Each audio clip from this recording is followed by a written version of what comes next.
Every snowflake that falls to Earth is unique, one of a kind. Reason enough to fascinate a man who captures snowflakes in all their infinite variety with his camera. This morning, Ben Tracy will pay him a visit.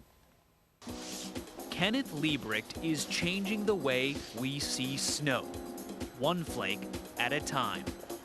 He is the world's preeminent snowflake photographer. I bet you never imagined you'd make a living looking at snowflakes. No, it never occurred to me. But when I got into the science, I found it was really very interesting, and the science kind of led me to do stuff in the lab, so kind of snowballed, if you will. The ultimate snow job, later on Sunday morning. And ahead now on Sunday morning, the cold facts about snowflakes. Scientists say each snowflake is one of a kind. Of course, to prove that conclusively, you'd have to go out and examine every single flake, which is what the man Ben Tracy recently met has come pretty close to doing. For many, snowflakes are simply winter's unruly weapon, something to avoid. But look a little closer and you might just find a sight to behold. I didn't really notice these things when I was growing up in North Dakota, but when I started reading about it, then it was like, oh, there's a lot more out there than I ever thought to look for. The physics man. Kenneth Libbrecht is now the world's preeminent snowflake photographer. Do you only go after the really pretty ones? Well, I tend to do that. I tend to try to find the supermodel snowflakes, but I also look for everyday ones and simpler crystals.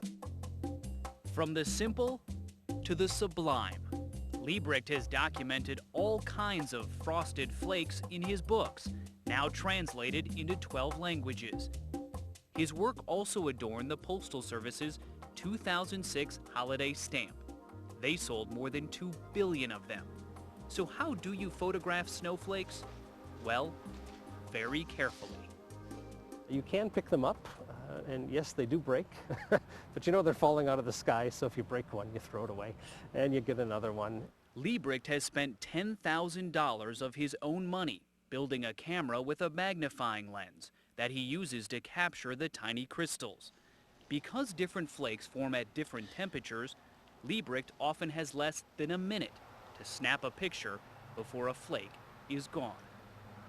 Many times I'll have like the perfect, it looks like the perfect snowflake, and I'll pick it up and I'll be about to drop it, and a gust of wind comes, poof, there it's gone. And it's like, oh no, I really wanted that one. But do you ever have to catch yourself and say, hey, these are just snowflakes. Don't get carried away here. Well, they're not just snowflakes, come on. You see, Libbrecht isn't just some flake who takes pictures of snow. He's the head of Caltech's physics department in Pasadena. Yes, he studies snowflakes in California.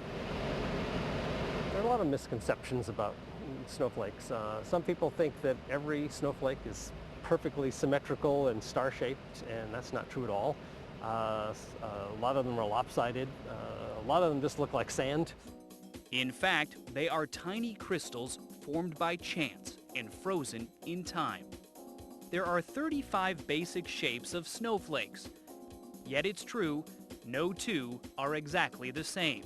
They are almost always 6 or 12-sided, never 5 or 8. I bet you never imagined you'd make a living looking at snowflakes. No, it never occurred to me. But when I got into the science, I found it was really very interesting, and the science kind of led me to do stuff in the lab, so kind of snowballed, if you will. In his lab, he now grows individual snow crystals in a chilled chamber, examining them with the care of a jeweler. I'm trying to be a snowflake artist. That's one of my goals, is to be able to make snowflakes in the lab that look just as nice as the ones in the outside, and maybe even better and more interesting and more elaborate and different, because I can control the conditions in the lab in ways that never appear in nature. The bioscience of snowflakes. Yeah, making what I call designer snowflakes. Cochrane, Ontario. Big flakes coming down. Yet it's no substitute for his treks into the winter wilderness. Libbrecht says some of the best flakes found are in northern Ontario and near the Great Lakes. And his job does come with one never-ending occupational hazard. The best crystals fall when it's 5 or 10 degrees outside, so you really got to bundle up. And at the same time, I have to pick them up, so I have to have my fingers free. And so, so my fingers get very cold sometimes. See, there it is. That's a big, ugly one.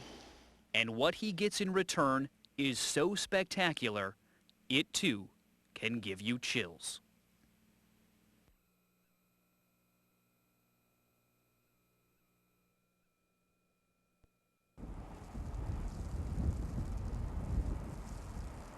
We leave you this Sunday morning in the middle of a lot of snowflakes in Vermont.